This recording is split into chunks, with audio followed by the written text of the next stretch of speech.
and welcome back to the second half of the third stave of A Christmas Carol in Prose by Charles Dickens. Spirit, said Scrooge, with an interest he had never felt before. Tell me if Tiny Tim will live? I see a vacant seat, replied the ghost, in the poor chimney corner, and a crutch without an owner, carefully preserved. If these shadows remain unaltered by the future, the child will die. No, no, said Scrooge. Oh, no, kind spirit. Say he will be spared. If these shadows remain unaltered by the future, none other of my race, returned the ghost, will find him here. What then? If he be like to die, he had better do it and decrease the surplus population. Scrooge hung his head to hear his own words quoted by the spirit, and was overcome with penitence and grief. Man, said the ghost, if man you be in heart, not adamant, forbear that wicked cant until you have discovered what the surplus is and where it is. Will you decide what men shall live, what men shall die? It may be that in the sight of heaven you are more worthless and less fit to live than millions like this poor man's child. Oh, God, to hear the insect on the leaf pronouncing on the too much life among his hungry brothers in the dust. Scrooge bent before the ghost's rebuke, and, trembling, cast his eyes upon the ground. But he raised them speedily on hearing his own name.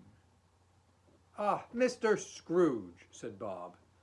"I'll give you Mr. Scrooge, the founder of the feast." "The founder of the feast, indeed," cried Mrs. Cratchit, reddening. "I wish I had him here. I'd give him a piece of my mind to feast upon, and I'd hope he'd have a good appetite for it." "My dear," said Bob, "the children. Christmas Day." "It should be Christmas Day, I am sure," said she, "on which one drinks the health of such an odious, stingy, hard, unfeeling man as Mr. Scrooge. You know he is, Robert. Nobody knows it better than you do, poor fellow." "My dear," was Bob's mild answer, "Christmas Day." "I will drink his health for your sake and the day's," said Mrs. Cratchit. "Not for his. Long life to him. A Merry Christmas and a Happy New Year. He'll be very merry and very happy, I have no doubt." And the children drank the toast after her. It was the first of their proceedings which had no heartiness in it. Tiny Tim drank it last of all, but he didn't care tuppence for it. Scrooge was the ogre of the family. The mention of his name cast a dark shadow on the party, which was not dispelled for full 5 minutes. After it had passed away, they were 10 times merrier than before, from the mere relief of Scrooge the Baleful being done with. Bob Cratchit told them how he had a situation in his eye for Master Peter, which would bring in, if obtained, full 5 and 6pence weekly. And the two young Cratchits laughed tremendously at the idea of Peter's being a man of business. And Peter himself looked thoughtfully at the fire from between his collars, as if he were deliberating what particular investments he should favor when he came into the receipt of that bewildering income. Martha, who was a poor apprentice at a milliner's, then told them what kind of work she had to do, and how many hours she worked at a stretch, and how she meant to lie abed tomorrow morning for a good long rest, tomorrow being a holiday she passed at home. Also how she had seen a countess and a lord some days before, and how the lord was much about as tall as Peter, and which Peter pulled up his collar so high that you could not have seen his head if you'd been there.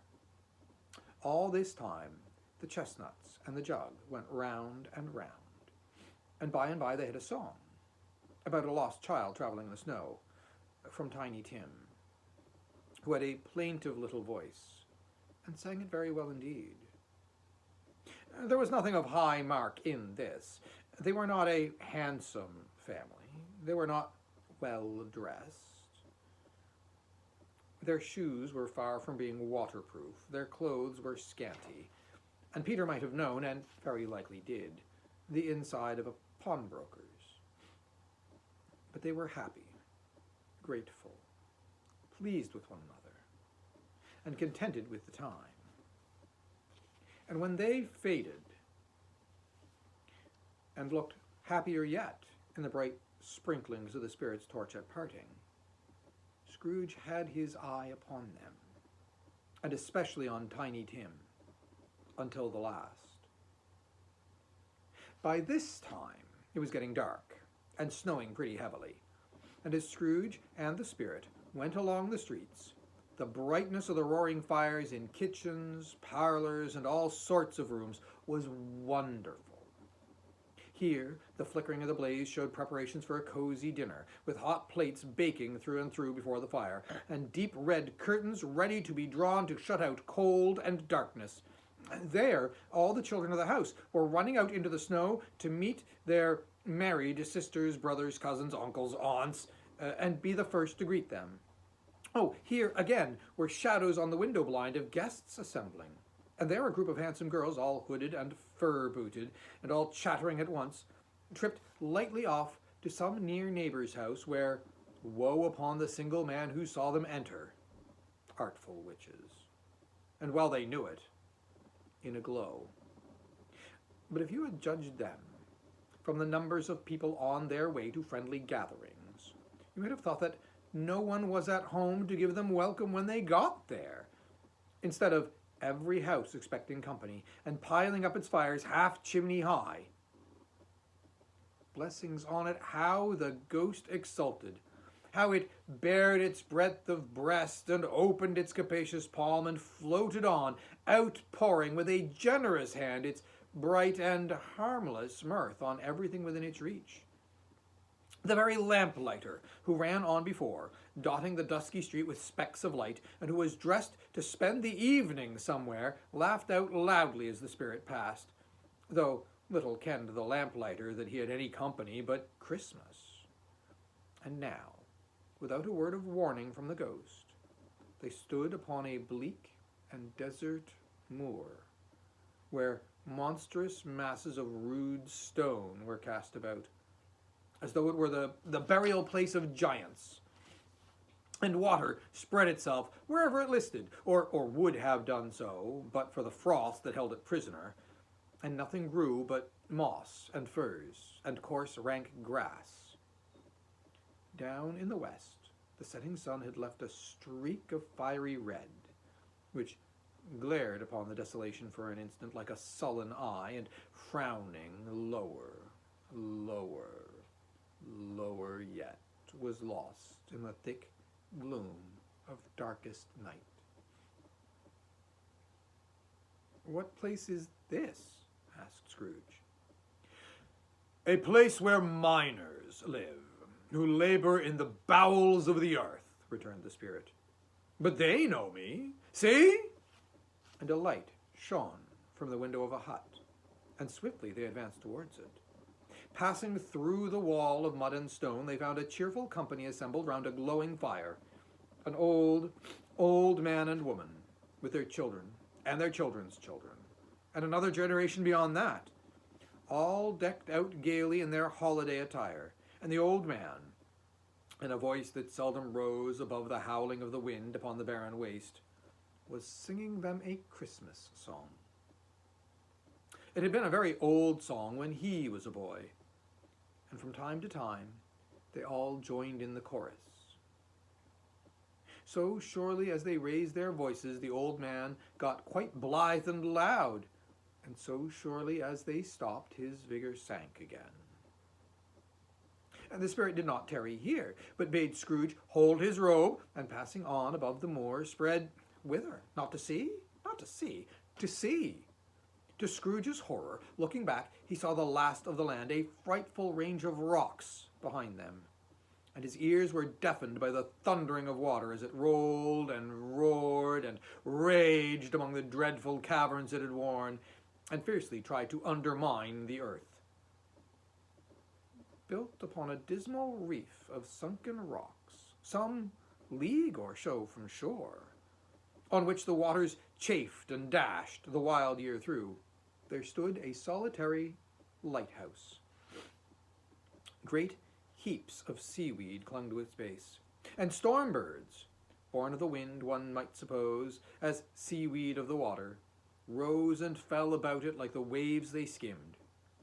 But even here, two men who watched the light had made a fire that through the loophole in the thick stone wall shed out a ray of brightness on the awful sea.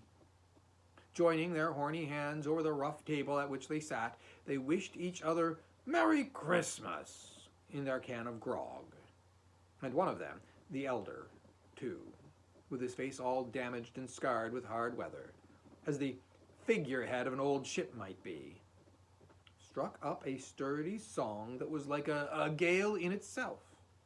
And again the ghost sped on, above the black and heaving seas, on, until being far away, as he told Scrooge, from any shore, they lighted on a ship, and they stood beside the helmsman at the wheel, the lookout in the bow, the officers who had the watch, dark, ghostly figures in their several stations. But every man among them hummed a Christmas tune, or had a Christmas thought, or spoke below his breath to his companions of some bygone Christmas day, with homeward hopes belonging to it.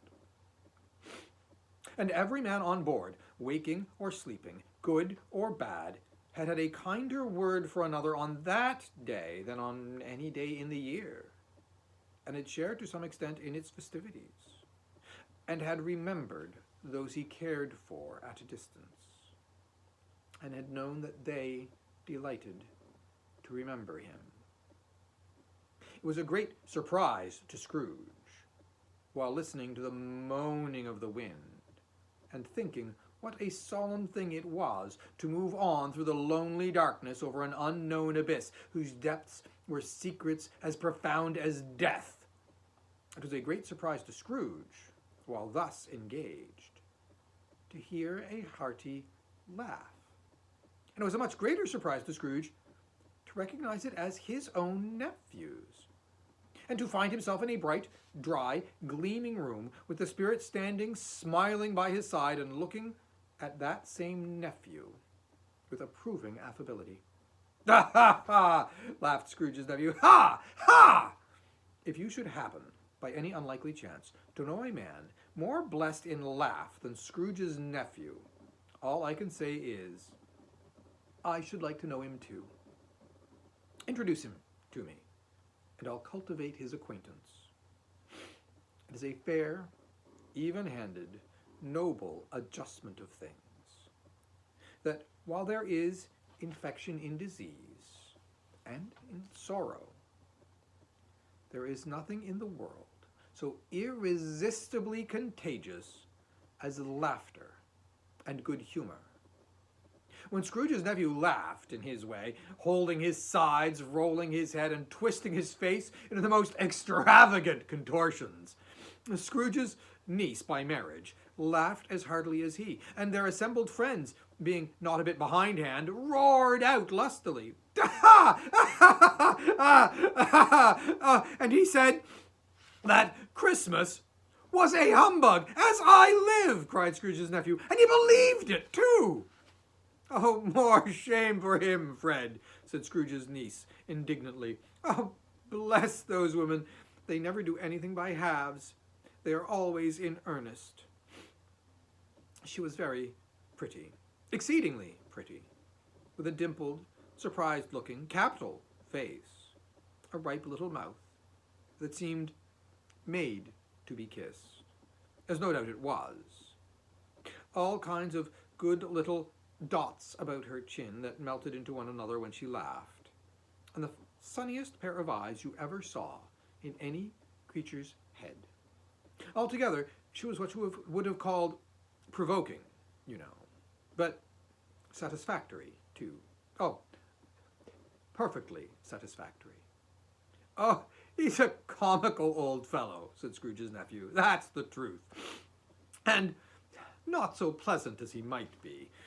However, his offences carry their own punishment, and I have nothing to say against him.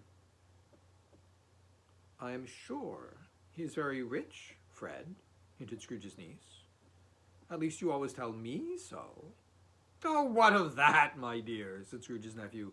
His wealth is of no use to him. He don't do any good with it. He don't make himself comfortable with it. He hasn't the satisfaction of thinking that he is ever going to benefit us with it. I have no patience with him, observed Scrooge's niece's sisters, and all the other ladies expressed the same opinion. Oh, I have, said Scrooge's nephew. I am sorry for him. Oh, I couldn't be angry with him if I tried. Who suffers by his ill whims? Himself, always. Oh, here he takes it into his head to dislike us, and he won't come and dine with us. Well, what's the consequence? He doesn't lose much of a dinner. Indeed, I think he loses a very good dinner, interrupted Scrooge's niece, and everybody else said the same. And they must be allowed to have been competent judges, because they had just had dinner, and with the dessert upon the table, were clustered round the fire by lamplight. Well, I am very glad to hear it, said Scrooge's nephew, because I haven't any great faith in these young housekeepers. What do you say, Topper? And Topper had clearly got his eye upon one of Scrooge's niece's sisters, for he answered that a bachelor was a wretched outcast who had no right to express an opinion on the subject. Whereat Scrooge's niece's sister, the plump one with the lace tucker, not the one with the roses, blushed. Oh, do go on, Fred, said Scrooge's niece, clapping her hands. He never finishes what he begins to say. Look, he's such a ridiculous fellow. Scrooge's nephew revelled in another laugh, and as it was impossible to keep the infection in, though the plump sister tried hard to do it with aromatic vinegar, his example was unanimously followed. I was only going to say, said Scrooge's nephew, that the consequence of his taking a dislike to us and not making merry with us is, as I think, that he loses some pleasant moments, which could do him no harm. I'm sure he loses pleasanter companions than he can find in his own thoughts, either in his mouldy old office or his dusty chambers. I mean to give him the same chance every year, whether he likes it or not, for I pity him. Oh, he may rail at Christmas till he dies, but he can't help thinking better of it. I defy him. If he finds me going there in good temper year after year and saying, oh, Uncle Scrooge, how are you? If it only puts him in the vein to have his poor clerk, leave his poor clerk £50, well, that's something. And I think I shook him yesterday. And it was their turn to laugh now, at the notion of him shaking Scrooge, but being thoroughly good-natured, and not much caring what they laughed at. So they laughed, at any rate. He encouraged them in their merriment, and passed the bottle joyously. And after tea, they had some music. Oh, for they were a musical family, and knew what they were about when they sung a glee or a catch, I can assure you. especially Topper, who could growl away in the bass like a good one, and never swell the large veins in his forehead or get red in the face over it. Scrooge's niece played well upon the harp, and played, among other tunes, a simple little air, a mere nothing.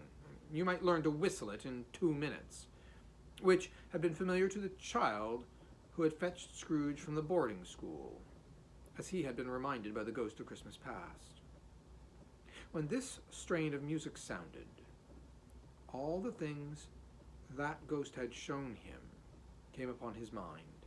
He softened more and more, and thought that if he could have listened to it often, years ago, he might have cultivated the kindness of life for his own happiness with his own hands, without resorting to the sexton's spade that buried Jacob Marley.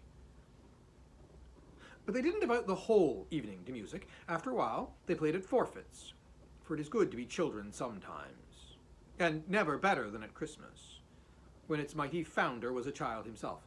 Stop! There was first a game of blind man's buff. Of course there was.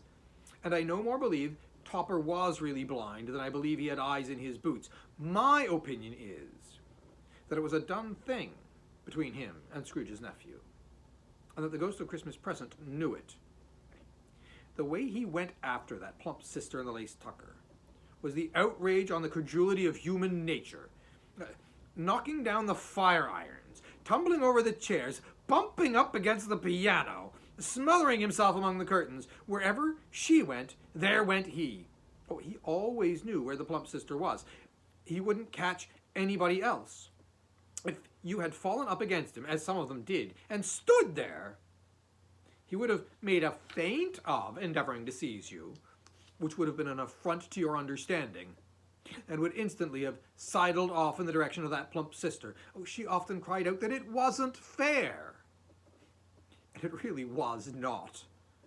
But when at last he caught her, when, in spite of all of her silken rustlings, and her rapid flutterings right past him, he got her into a corner where there was no escape. Then his conduct was the most execrable, for his pretending not to know her, his pretending that it was necessary to touch her headdress, and further, to assure himself of her identity by pressing a certain ring upon her finger, and a certain chain about her neck, was vile, monstrous. No doubt she told him her opinion of it when, another blind man being in office, they were so very confidential together behind the curtains.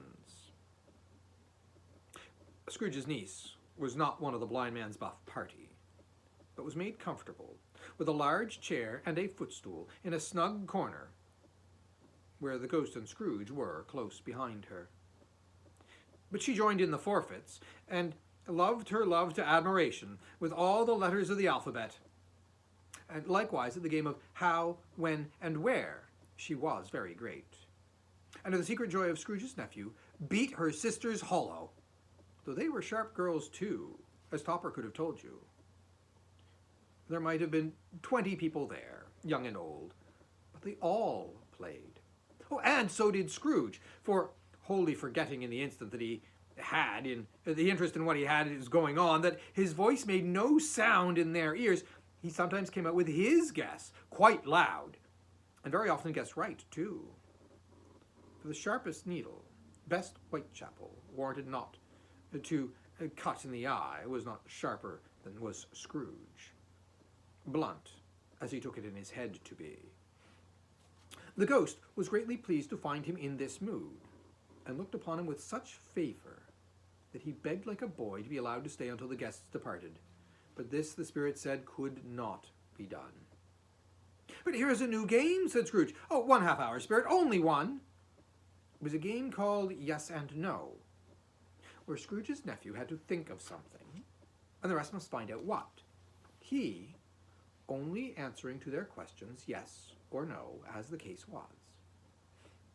The brisk fire of questioning to which he was exposed elicited from him that he was thinking of an animal, a live animal, rather a disagreeable animal, a savage animal, an animal that growled and grunted sometimes, and talked sometimes, and lived in London, and walked about the streets, and was not made a show of, and was not led by anybody, and did not live in a menagerie, and was never killed in a market, and was not a horse, or an ass, or a cow, or a bull, or a tiger, or a dog, or a pig, or a cat, or a bear.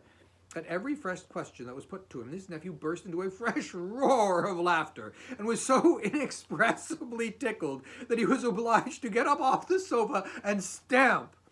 At last, the plump sister, falling into a similar state, cried out, "Ah! I have found it out! I know what it is, Fred! I know what it is!" "What is it?" cried Fred. "It's your Uncle Scrooge!" Which it certainly was. Admiration was the universal sentiment, though some objected that the reply to, "Is it a bear?" ought to have been yes, inasmuch as an answer in the negative was sufficient to have diverted their thoughts from Mr. Scrooge, supposing they had ever had any tendency in that way. "He has given us plenty of merriment, I am sure," said Fred, "and it would be ungrateful not to drink his health.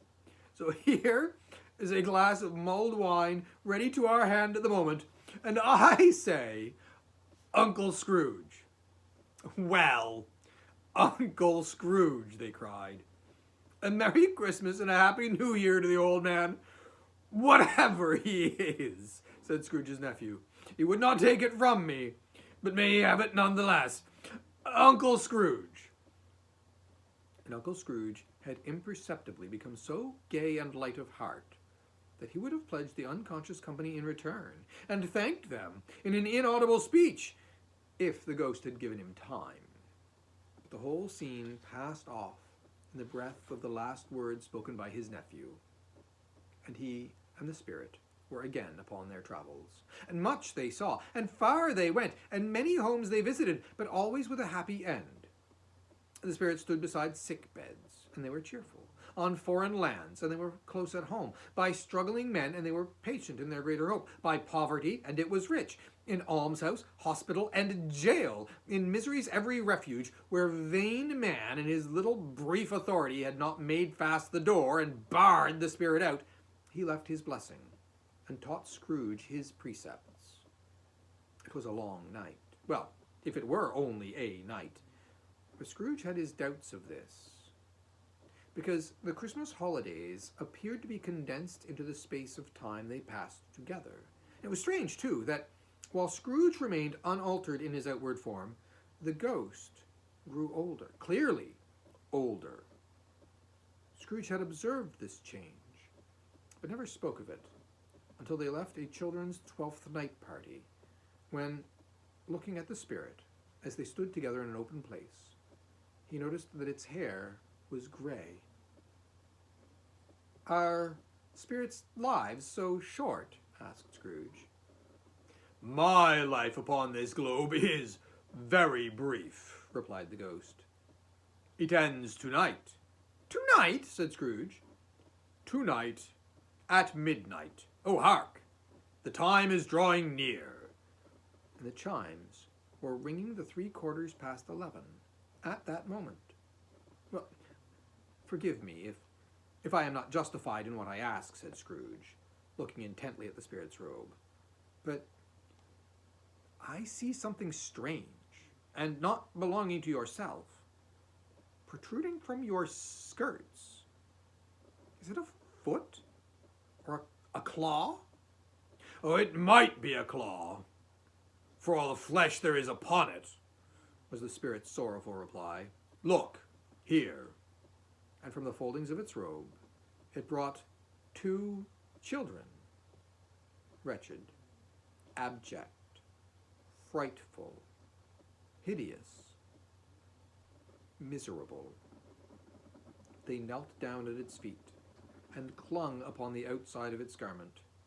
"Oh, man, look here, look down here," exclaimed the ghost. They were a boy and a girl, yellow, meager, ragged, scowling, wolfish, but prostate too in their humility. Where graceful youth should have filled their features out and touched them with its freshest tints, a stale and shriveled hand, like that of age, had pinched and twisted them and pulled them into shreds.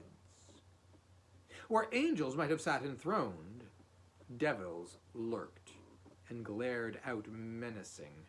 No change, no degradation, no perversion of humanity in any grade through all the mysteries of wonderful creation has monsters half so horrible and dread. Scrooge started back, appalled.